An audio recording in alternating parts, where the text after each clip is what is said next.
Faly miarabanao indray. Hijery tantara anankiray tsika androany dia tantara ao amin'ny Samoela faharoa toko fahaefatra amby roapolo. Dia ndramatsika vakiana moramora ny tantara ao amin'ny Samoela faharoa toko fahaefatra amby roapolo. Hirehitra tamin'ny Israely indray ny fahatezeran'ny Tompo dia nanome saina an'i Davida izy mba hanao izay hahatonga loza amin'ny vahoakany hoe mandehana isaony Israely sy ny Joda. Dia hoy ny mpanjaka tamin'i Joaba kômandy miaramila izay teo aminy: mandehana mitety ny fokon'ny Israely rehetra hatrany Dana ka hatrany Berseba, ary alaminareo ny vahoaka mba ho fantatro ny isany. Fa hoy Joaba tamin'ny mpanjaka: ny Tompoandriamanitra ao any hampitombo ny vahoaka ho injato toy izao, nafiry izy, ka ho hitan'ny mason'ny mpanjaka tompoko izany. Fa inona ny antony itiavan'ny mpanjaka tompoko hanao izany zavatra izany? Nefa tsy azon'ny Joaba sy ny kômandy miaramila nilavina ny tenin'ny mpanjaka. Dia nialana teo anatrehan'ny mpanjaka Joaba sy ny kômandy miaramila mba handamina ny lehilahin'ny Israely. Ary nitany Jordana izy ireo ka nitombo tao Aroera eo ankavanan'ny tanàna afovoan'ny lohasan'Andrika Gada ary nakany Jazera. Dia natoloky Joaba ny mpanjaka ny isan'ny vahoaka voalamina ka nisy 8 hetsy ny lehilahy mahery mpanatsoaka sabatra tamin'ny Israely ary 5 hetsy ny lehilahy tamin'ny Joda. Namely azy ny eritreritry Davida rehefa voaisany olona, ka hoy Davida tamin'ny Tompo: efa nanota be tamin'izao nataoko izao, ko ankehitriny mifona aminao Tompo, esory ny heloko ny mpanomponao fa efa nanao fahadalàna lehibe. Noho ny fomarainy Davida dia tonga tamin'ny gadam-paminany mpahitan'i Davida ny tenin'ny Tompo hoe: mandehana ka lazao amin'ny Davida hoe zao no lazain'ny Tompo, zavatra 3 no apetrako eo anoloanao, ka fidio izay iray ataoko aminao. Dia nakany amin'ny Davida Gada ka nanambara izany taminy ary niteny hoe: mosary fitotoana va no tianao tonga aminao eto amin'ny taninao? Sa handositra mandritry ny 3 volana eo anoloan'ny fahavalonao ianao satria enjehana? Sa arety mandringana mandritry ny ateloana eto amin'ny taninao? Koa saino severo izay valiny hoentiko miverina any amin'izay naniraka ahy. Dia hoy Davida tamin'ny Gada: indrisy, tery loatra, aleontsika ho azon'ny tanan'ny Tompo satria lehibe ny famindrapony, toy izay ho azon'izay tanan'olona. Dia nasiany Tompo arety mandringana ny Israely noho ny maraina ka hatramin'ny fotoana voalaza, ary nahafatesana 7 alina ny olona hatrany Dana ka hatrany Berseba. Ary nanatsotra ny tanany tamin'ny Jerosalema ilay anjely handringana azy, fa nanenina ny tompony tamin'ny loza ka niteny tamin'ilay anjely izay nandringana ny olona hoe: aok'izay, atsahary ny tananao ankehitriny. Ary ilay anjelin'ny Tompo dia teo amin'ny famoloan'ny Araona Jebosita. No nitan'i Davida ilay anjely namely ny olona dia niteny tamin'ny Tompo izy hoe: indro izany nanota ary izany nanao ratsy, fa ireo ondry ireo kosa inona moa mba nataony? Ka mifona aminao re aho, aoka mely ahy sy ny ankohonany raiko ny tananao. Nakany amin'ny Davida i Gada tamin'iny andro iny ka niteny taminy hoe: miakaraka manangana alitara ho an'ny Tompo ao amin'ny famoloan'ny Araona Jebosita. Dia niakatra Davida araka ny tenin'ny Gada, arak'izay nandidin'ny Tompo. Nitazana ny Araona ka nahita ny mpanjaka sy ny mpanompo nanantona azy, dia nidina izy ka niakohaka tamin'ny tany teo anatrehan'ny mpanjaka. Ary hoy Araona: inona ny antony hatongavan'ny mpanjaka tompoka aty amin'ny mpanompony? Dia hoy Davida: hividy ny famoloana aminao mba hanorenako alitara ho an'ny Tompo, mba hitsaharany ny arety mandringana, tsy hamely ny olona intsony. Fa io Araona tamin'ny Davida: aoka ny mpanjaka tompoka haka izay sitrany ka hanolotra izany fanatitra. Indreo ny omby fanatitra dorana manontolo sy ny fivelezam-bary sy ny hazo amin'ny zioga atao kitay. Izany rehetra izany ny mpanjaka dia omeny Araona ny mpanjaka. Hoy ihany Araona tamin'ny mpanjaka: ny Tompoandriamanitra ao any hankasitraka anao. Hoy ny mpanjaka tamin'ny Araona: tsia, fa tsy maintsy hovidiako aminao arak'izay tokony ho vidiny ireo, satria tsy hanolotra fanatitra dorana manontolo ho an'ny Tompoandriamanitra amin'izay azoko maimaim-poana. dia novidiny Davida volafotsy Sekema 10 ny famolona sy ny omby, ary nanorina altara ho an'ny tompo teo Davida ka nanolotra fanatradorana manontolo sy fanatim-pihavanana.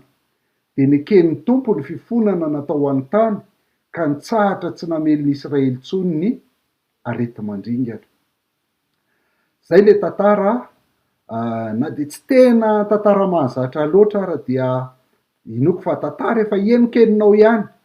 Tantaran'i Davida zay nanisany zanak'Israely zany rehefa voaisa dia naneniny Davida, rehefa vita zay dia niteny Andriamanitra ina raha ny sazy ho atao anao dia nifidy Davida hoe alao raha areti-mandringana mandritra ny atelona, dia rehefa aveo Davida nibebaka dia nanao fanatitra ho an'ny tompo teo amin'ilay toerana zay nitsaharan'le anjely zany tsy nandringana intsony. Dia rehefa nanao fanatitra teo izy teo amin'ny taniny arahoana dia teo ihany izy nividy ny zavatra atao fanatitra, dia arahoana mba nieritreritra hoe hanolotra izany mamaimpoana ho an'ny Davida, saingy Davida niteny hoe tsy maintsy vidiko arak'izay tokom-bidiny ireo fa tsy hanolotra zavatra maimaimpoana na tsy misy vidiny amiko tsy hanolotra izany ho an'ny tompo. Dia zay, ny zavatra anankiefatra no jerentsika fohifohy anatin'ny ty tantara ty. Ny voalohany dia hoe inona moa no maharatsy ny fanisanan'ny Israely, inona maharatsy an'izany? Ny faharoa dia hoe raha Davida raha ny diso teto nanisan'ny vahoaka, maninona ny vahoaka rehetra ny voasazy tratran'ny areti-mandringana nandritra ny atelona? Ary ny fahatelo hoe ahoana ny mahadiso an'i Davida nefany Andriamanitra ihany nampanao azy an'le hoe anisan'ny vahoaka? Dia ny fahaefatra farany dia hoe ahoana ny toe-pon'i Davida tao anatin'izany rehetra zany. Zay zavatra zay efatra zay no jerentsika ao anatin'ny tantaran'ny Samoela 2:4 io. Ny andininy voalohany amin'ny Samoela 2:4 io dia miteny an'izao hoe ny rehetra tamin'ny Israely indray ny fahatezeran'ny tompo dia nanome sainan'i Davida izy mba hanao zay atonga loza amin'ny vahoakany hoe mandehana isao ny Israely sy ny Joda. Dia ny fanontaniana voalohany napetratsika teo dia hoe ahoana raha ny adsoina be vavany ty manisany Israely ity? Inona ny mampahadisoana be vava azy?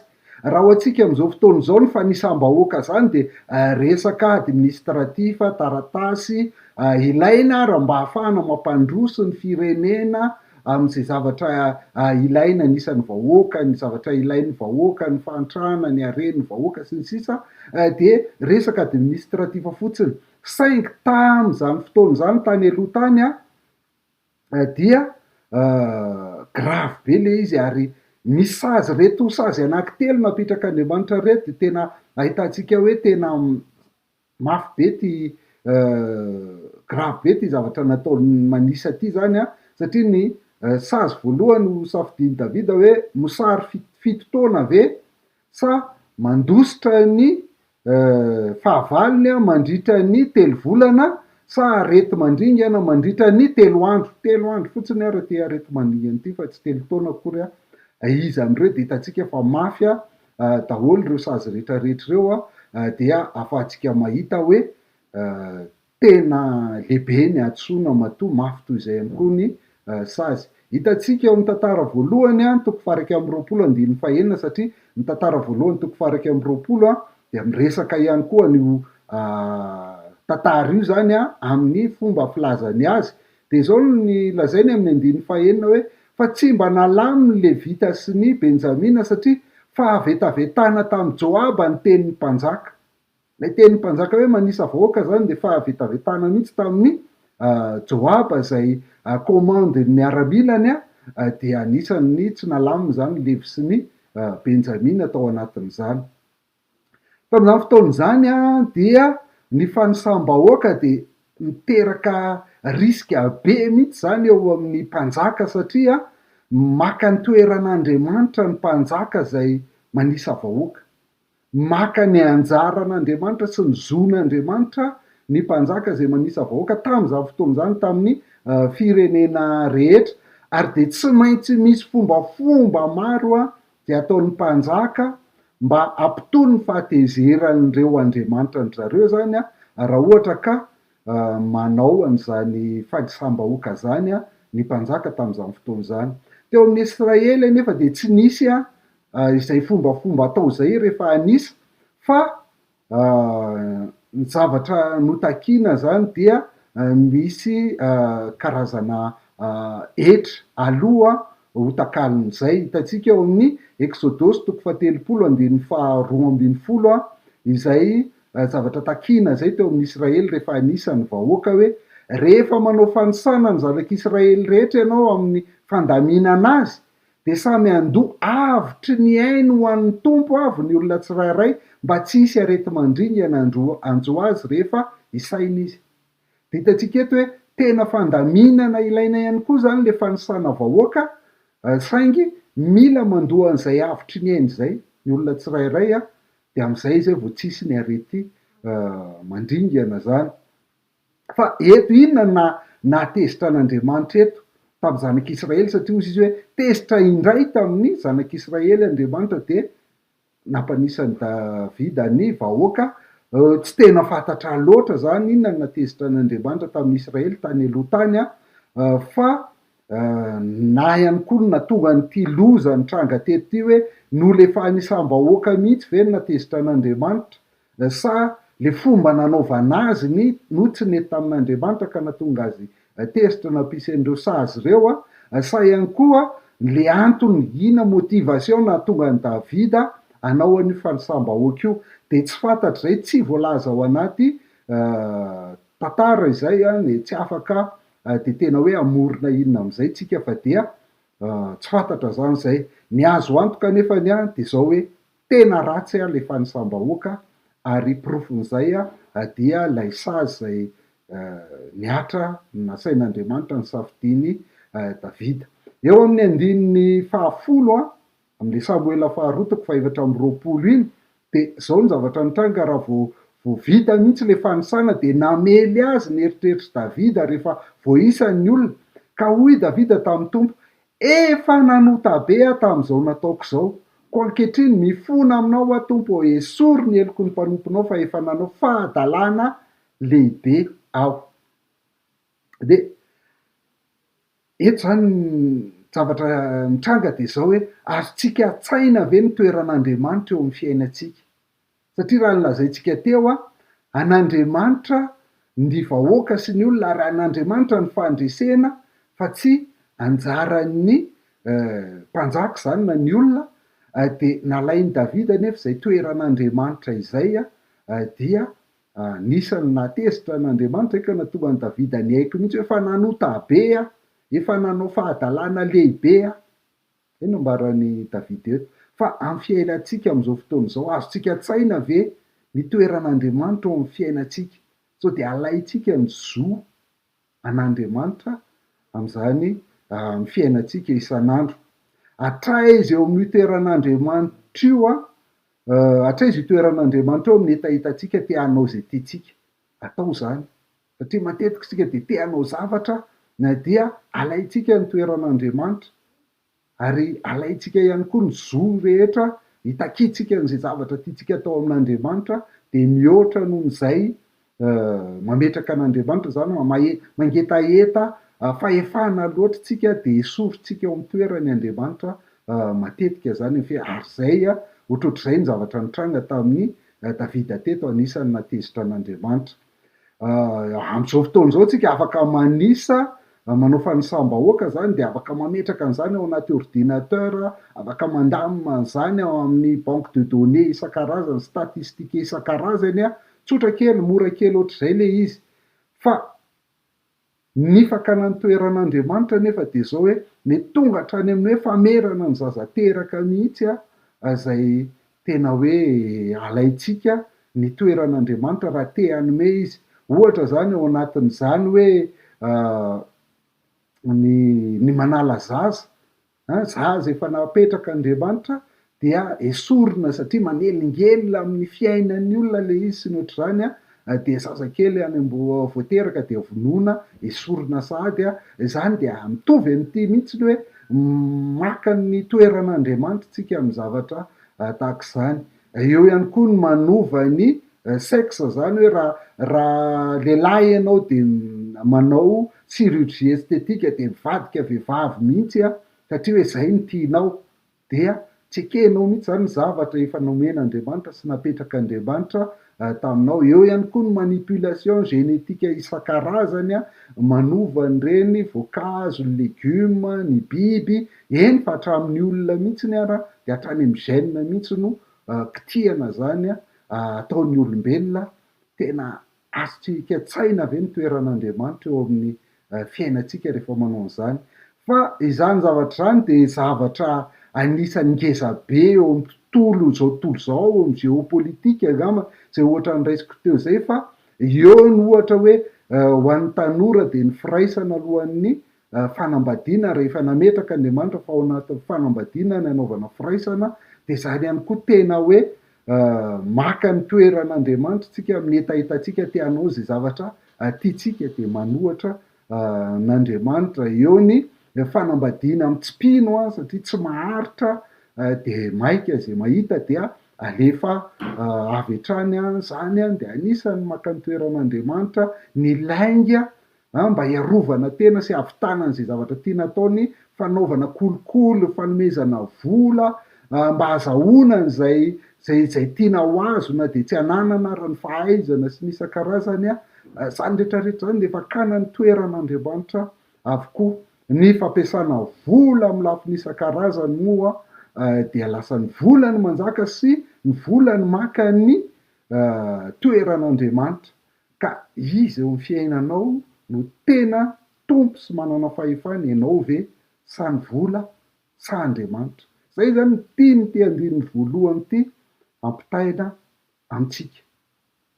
Ny soratra masina nefa de mampianatra antsika hoe ny zavatra rehetra de avy amin'Andriamanitra, ka raha ny manome atsika 7 andro izy ao anatin'ny herinandro dia mangataka izy mba hanokana farafaratsiny andro ray ho azy isika, tena atokana ho azy fa tsy tadiavana vola hiasana foana akory mba misy andro ray farafaratsiny hitsarana dia hanomponan'Andriamanitra. Rehefa manisa ny vola tsika fa nomen'Andriamanitra vola de mieritreritra nahazo vola be dia mangataka Andriamanitra mba hanokana ny ampahan'iny vola iny isika ho anazy, ho an'Andriamanitra, nefa de azo daholo ny vola rehetrarehetra io, fa izany fihetsika zany ny fihetsika tsotra, nefa tena misy heviny eo amin'ny fiainantsika fa atsika mahita hoe avy amin'Andriamanitra ny zavatra rehetra. Andriamanitra ny tompon'ny zavatra rehetra ary mila averina amin'Andriamanitra ny zavatra rehetra. De manampy antsika zany izany fihetsika tsotra zany hihevitra ny toeran'Andriamanitra eo amin'ny fiainantsika, de ahafahantsika mahita hoe tsy misy atsika na ny aina na ny rivotra vidiana lafo zao ny oxygène na ny fahasalamana, ny hery, ny tanjaka, tsy misy atsika reny zavatra rehetra reny fa nomen'Andriamanitra atsika, de nefa de alaitsika sy heverintsika ho atsika ireny zavatra ireny rehefa avy eo. Ka nandrasan'Andriamanitra amin'i Davida zany de Davida atoky an'Andriamanitra satria Andriamanitra no manome azy vahoaka, Andriamanitra no manome azy miaramila, kanefa tsy zay ihany fa tsy tokony atokisany miaramila Davida na betsaka na kely zany satria ny fandresena de avy amin'Andriamanitra ihany koa. Zay ny zavatra tian'Andriamanitra ampianarina ny Davida teto kanefa izy de nieritreritra ny anisany vahoaka fa ny antehitra amin'ireo miaramila ny ireo de hitantsika ny isa zay nomeny teo amin'ny 5 sy 7 zany. Ny fanontaniana faharoa de zao hoe raha Davida ny diso maninona ny vahoaka ny voasazy? Ny vahoaka niara-ny areti-mandringana nefa Davida ny diso. De raha avaditsika ny fanontaniana hoe ary raha disonafa raha nataon'i Davida ohatra hoe tsy nahiny fandraharaha tamin'ny firenena hafa izy fa nanao adisoana diplomatika, de izy koa moa mbola hiara-misazy amin'izay adisoan'i Davida izay, tsy ny vahoaka ihany koa ve no mbola nizaka ny sazy vokatr'izay. De mila azontsika tsara zany amin'ny zavatra mitrangy eto fa I Davida de mitana ny toeran'ny tompon'andraikitra mpanjaka i Davida, ary rehefa tompon'andraikitra izy a de izay ataony zany a de tsy maintsy misy fiatraikany amin'ny vahoaka zay entiny Davida foana zay. Rehefa tompon'andraikitra izy de tsy maintsy misy fiatraikany amin'ny vahoaka zay entiny foana, ny olona zay endreketany foana ny zavatra ataony a na tsara na ratsy. Ary amin'ny fiainana isan'andro ihany koa de mila azontsika zay, tsy voatery raha marary ianao tsy voatery ny adisoanao sy ny adalanao foana ny mamparary anao, fa mety adisoany ny hafa ny tsy mitandrina, ny hafa ny tsy manao kasibosy, ny hafa ny tsy miaro ny tenany de tsy miaro anao de mamindra aminao, mety zavatra mitranga ohatr'izany daholo izy zany fa tsy voatery hoe adisoanao no mahavoanao matetika, satria tsika olombelona de mifampiankina avokoa tsika olombelona rehetra, miara-miaina avokoa tsika olombelona rehetra, zay ny antsoina hoe ekosistema. Ka na ny famonoantsika biby reny ary a de afa miteraka olana eo amintsika ihany koa reny, satria misy ilana azy avokoa ny zavatra noharian'Andriamanitra rehetra, na de biby kely zay eritreretintsika hoe tsisy dikany ary a dia mifanampy avokoa, ny fampiankina avokoa ny zavaboary rehetrarehetra. Ka ny sazy eto ihany koa de tsy mandeha ho azy akory hoe satria nanao an'izao Davida dia nisazy ho azy tonga teo karazana karmà na hoe tody na hoe zavatra ohatr'izany, tsy zany akory, fa tena fanapahan-kevitr'Andriamanitra mihitsy ny sazy eto, ary Andriamanitra nampisafidy an'izany any Davida. Ka ny tena raisitsika eto zany de hoe nisy fiatraikany amin'ny hafa ny fahadisoan'ny Davida zany a, ary mitranga foana zany a eo amin'ny fiainana. De mila hitantsika ihany koa izay lesona iray zay amin'ny andininy fito amby folo amin'ny Samoela faharoa toko fahaefatra amby roapolo de zao no lazain'i Davida hoe indro zany nanota ary zany nanao ratsy, fa ireo ondry ireo kosa inona moa no mba nataony ka mifona aminao aoka hamely asy ny ankonany raiko ny tananao. Tsapany Davida tsara mihitsy zany ny adisoany a, dia nangataka an'izay famelana izay izy. Ka ny safidy nataon'i Davida zany am'le safidy anankitelo napetrak'Andriamanitra de izay tena nahavoa azy, zay nakasika azy sy zay mety mahakasika azy sy ny ankohonany, zay mihitsy no sazy zay nofidian'i Davida, satria ny ady a de matetika ny mpanjaka tsy voa amin'ny ady tahaka ny olona mpanao grevy ihany, ny mpitarika grevy de tsy mba voatifitra sy voasambotra mihitsy fa zay mandeha eny aloha eny ihany ny voa. De ny mosary ihany koa tsy mahavoa ny mpanjaka zany, satria ny mpanjaka ao amin'ny lapany manana fitehiriza-tsakafo be dia be de tsy mahakasika azy zany, fa ny arety mandringana kosa dia mety ho tratran'iny ihany koa izy sy ny fianakaviany. De zay mihitsy lay sazy zay nofidian'i Davida zany eto a, tsy te hitsoaka amin'ny vokatry ny otany izy a, fa te hi-assume ozy izy a ny fitenitsika mahazatra. Ka ny manala ny sazy de fahasoavana ihany, ary zay no naseho an'Andriamanitra eto a, ny fahasoavany lehibe moatra ny rehetrarehetra rehefa nibebaka Davida, rehefa nanao fanatitra Davida dia nandray an'izay fahasoavana zay, ary hitantsika tsara eto amin'ny andininy fahafito amby folo eto a, ny fifonana zay nataon'i Davida. Ahoana ny mahadiso an'i Davida kanefa Andriamanitra naniraka azy tam'izany? Io le fanontaniana fahatelo napetratsika zany hoe Andriamanitra neny naniraka an'i Davida hoe isaony Israely sy Joda. De ahoana ny Davida ndray no diso eto? Io le andininy voalohany hoe nirehatra tamin'ny Israely indray ny fahatezeran'ny Tompo, dia nanome saina an'i Davida izy mba hanao zay ahatonga loza amin'ny vahoakany hoe mandehany isaony Israely sy ny Joda. Ahoana zany? De mila azontsika aloha zany fa nahoana kosa, marina fa zany no mitranga amin'ny Andriamanitra hafa rehetra, amin'ny firenena rehetra, fa tsy fahadisoana fotsiny am'izao akory ny atao hoe ny manisa vahoaka, satria hitantsika any amin'ny Nomery a fa naniraka an'Andriamanitra, indroa mihitsy naniraka an'i Mosesy a hanisa ny zanak'Israely Andriamanitra any amin'ny bokin'ny Nomery. Noho izany a tsy le fanisam-bahoaka amin'ny mahafanisam-bahoaka azy akory no tena adisoana lehibe eto, fa ny andininy voalohany teny hoe nirehatra tamin'ny Israely indray ny fahatezeran'ny Tompo, de nanome saina an'i Davida izy efa tao aorianan'ilay efa fahatezerana zany le fanosana. Na izany ara de miteraka riska ihany io fanisambahoaka io araky le fahitantsika teo satria manjary maka ny toeran'Andriamanitra Davida, tsy mahatoky an'Andriamanitra intsony hiaro azy fa mahatoky ny miaramila. Zay le riska ihany koa zany ao anatiny anisany nahadiso an'i Davida. Andriamanitra nefa tsy nitaonan'i Davida hanota akory na izany ary. Zay no mahatonga ny hoe tsy adosoana avy hatrany le hoe manisa ny zanak'Israely satria Andriamanitra tsy mitaona an'i Davida hanota izany ary vao mainka manambara an'izany mazava tsara mihitsy ny tantara voalohany toko faha 120 iny le resahantsika teo hoe ny tantara voalohany toko faha 120 dia azo lazaina hoe texte parallèle amin'ity Samuela faharoa toko faha 420 ty ihany de zao no lazainy amin'ny andiny voalohany hoe nitsangana mpididoza tamin'ny Israely Satana ka nanome sainan'i Davida anisany Israely.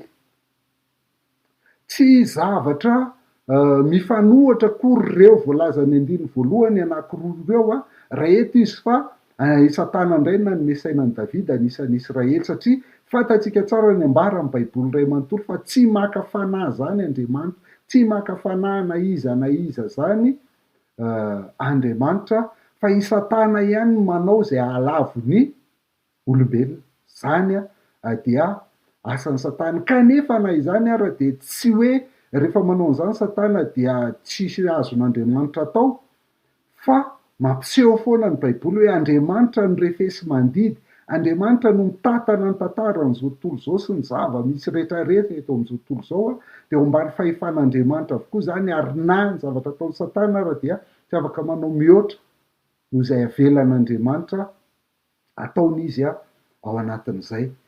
Ka mamela ny fakapana hitranga Andriamanitra zay le antsoina hoe volonté permissive an'Andriamanitra avelany hitranga zany ahafahany mizaha toetra ny mpanompony zany.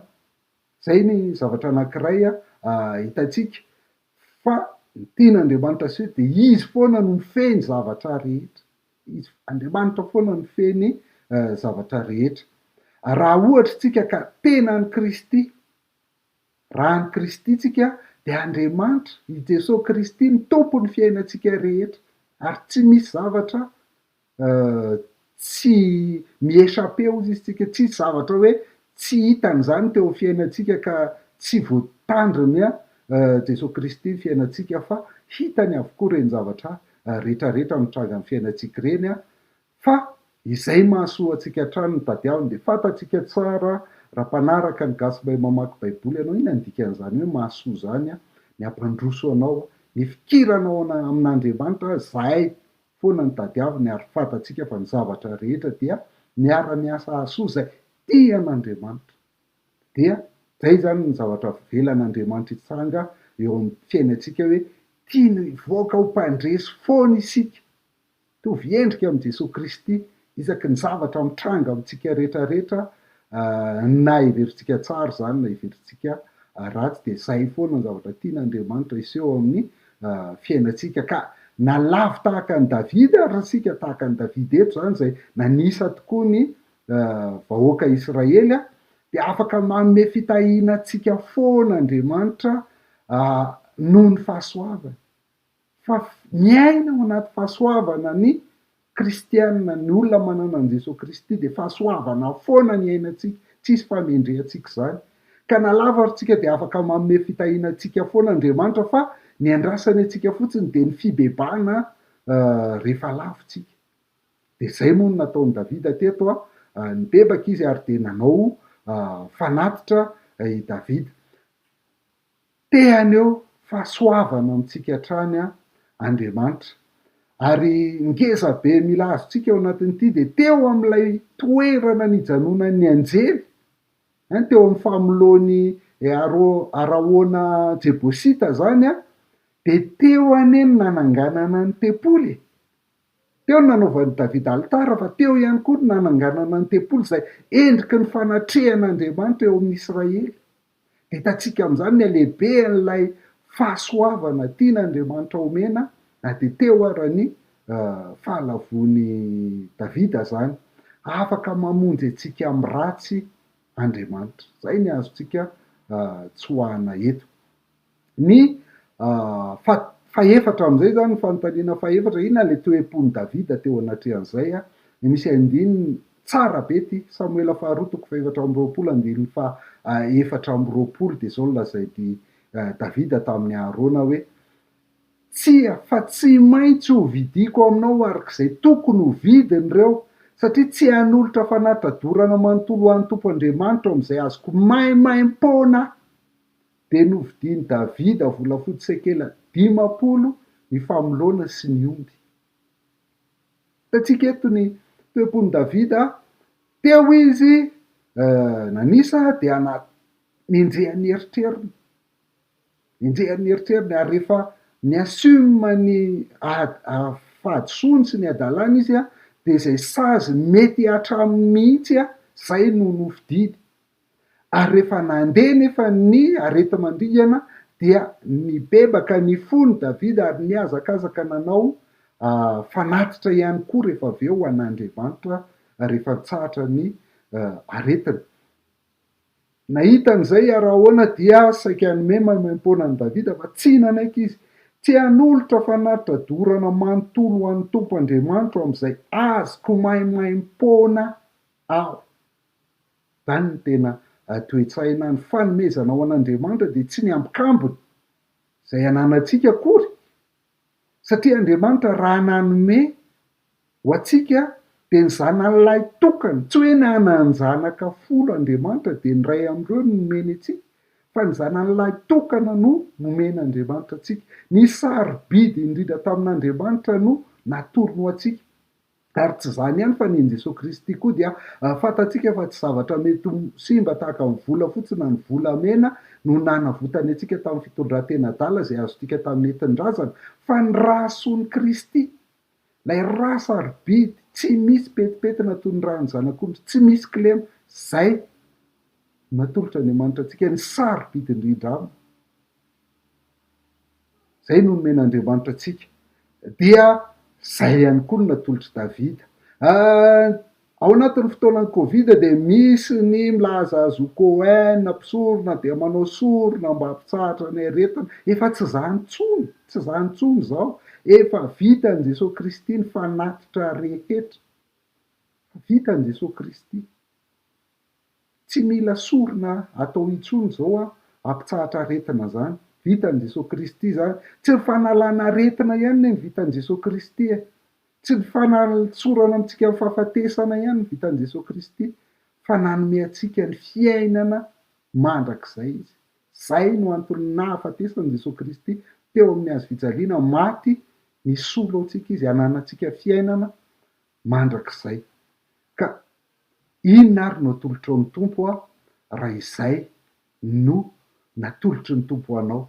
Tena zavatra tsy de misy vidiny ve? Ambikambony ve? Sa ny fiainanao ray manontolo de zay ny zavatra tiana ampitaina amintsika amin'ity anio ity. Raha nahavoaray zavatra tamin'le hafatra teo ianao dia zarao amin'ny hafa mba azahoany ihany koa. Aza donona ny manao j'aime ny pejitsika de misabone. Ary raha te hifandray aminay ianao na te hanoana anay dia atsoy ny laharana eo ambany eo.